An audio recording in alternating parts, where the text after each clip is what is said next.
Good afternoon, good evening. This is Ron again from wahpinas.com, and today guys, we have the Poco X3 NFC. Okay, I bought this from Shopee during the flash sale they did on September 9. I think it was the third batch around 2 p.m. Okay, and it finally arrived today, September 18. So it took them about 9 days to get it here. I'm so excited. So mapapalitan ko na, I can change my Poco F1 na to something newer. Kasi I feel like the F1 is already starting to give out. So we're gonna open it now.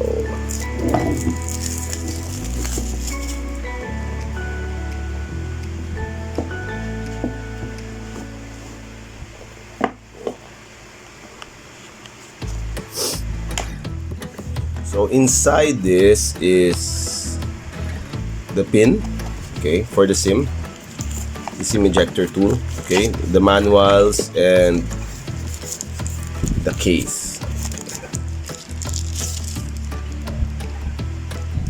Okay, close it up.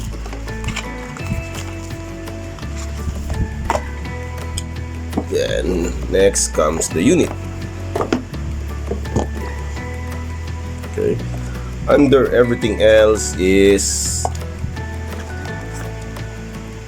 the Type-C cable and a big ass charger. Well, technically the charger says the output is 3 amperes. Okay, so that's big and fast, so it might be because so that it can do the fast charging efficiently. Okay, so here's the actual unit that we have. It says Qualcomm Snapdragon 732G, up to 2.3 GHz octa-core CPU, 120Hz 6.67 FHD dot display, 240Hz touch sampling rate. That's what they were saying, that is faster. Okay, 64 megapixel AI quad camera, 20 megapixel in display front camera, 5160 battery. Okay.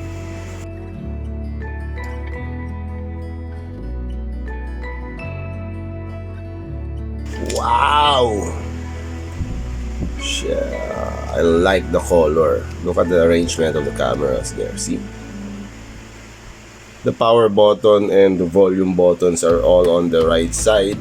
Okay. The SIM tray is on the left side. Type-C charger, loudspeaker, and I'm not sure if this one is a 3.5 headset jack. Looks like it. Okay. So let's turn it on. Yes. Looks like it comes with a screen protector already, although it's also Gorilla Glass as far as I know. And there's, see that small hole there? That's where the camera is for the front. And then 4 cameras in the back, with one of them being a 64 megapixel Sony camera. You know, MIUI 12, MIUI 12. Wow. Okay. Fingerprint scanner is here on the side. The power button.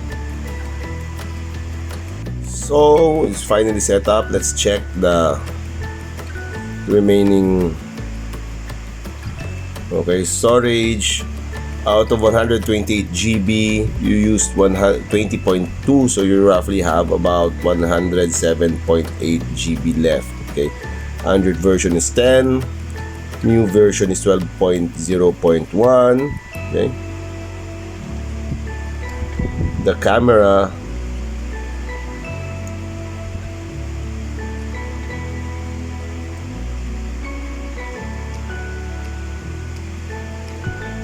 you can choose if it's a burst shot or video, so we're gonna choose the video. So as you can see, it's so nice.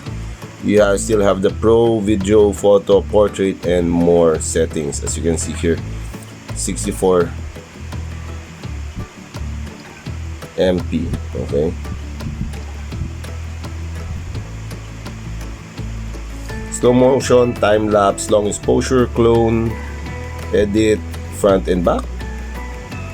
Whoa, you can use the camera, the phone time. This is going to be so nice when I do a future unboxing. So hi guys, yay, so nice. Okay, my test.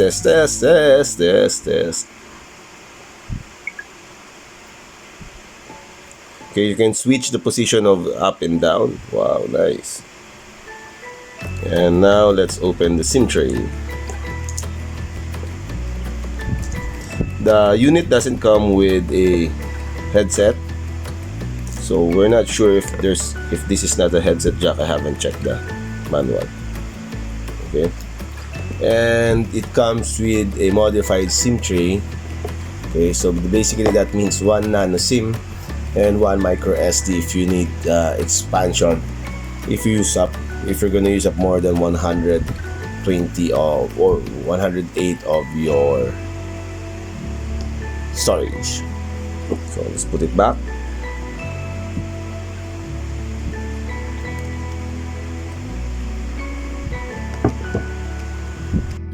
So the Poco X3 comes preloaded with Lazada, some games, okay, Facebook, WPS, Netflix, Booking, and LinkedIn, and other apps. There's a notepad,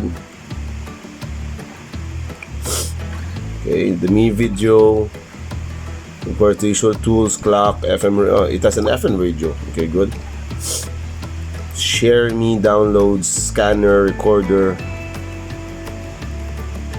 All the Google apps that you need. Okay, it also has YouTube Music already. There's it. And for those who are asking about the Antutu score of the Poco Phone X3, you can't download Antutu anymore from the Play Store. I don't know why. I think there's, according to the articles I read, there was some issue about parent company or something like that, partner company. Anyway, it's 274,816 and it is a 10 touch screen. And with the score of 274,816,000, the Poco Phone X3 lands between the LG G17Q and the Galaxy A71, which is 262,692 and 293,592. All in all, it's still not a bad phone, a bad score for a mid-ranger. It's nice. I've tried it with some of the games like Call of Duty Mobile and Mobile Legends. We'll let you know how it works out in the review. The Poco Phone X3 is coming to the stores, gonna be available in stores locally by September 22, according to the news that I saw. So get it now, guys. It's a nice phone for the price, 11,999 for the 6GB 128 gig ROM. Thanks, guys. Bye.